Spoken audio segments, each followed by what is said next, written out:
What's up, everybody? I'm Dylan Hughes. We're out here in the streets of Long Beach for round one of Formula Drift. This is my new BMW E46 built by Huddy Racing down in San Diego.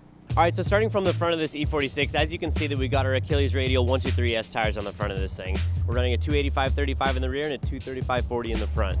The wheels are wrapped around some Yokohama RS2 wheels. Very excited to be working with them this year. Also a new sponsor. We got the Wheelwell brakes on there. That's a 13-inch rotor. So suspension we're running on the car is the brand new Parshot Max steering angle kit. So we have a new caster trail kit designed by Parshot Max. We're running BC Racing shocks on this thing. Also, we're running a Street Fighter LA body kit. This is a very unique body kit built right here in LA. Moving towards the inside, we have some Recaro seats with some Simpson harnesses. Underneath the hood, we have a 454 LSX iron block tall deck. So the transmission is it's called a G-Force GSR. It's a NASCAR 4-speed dog engaged transmission, matched with a Winner's Performance quick change differential. It's going to be a lethal combination, I think.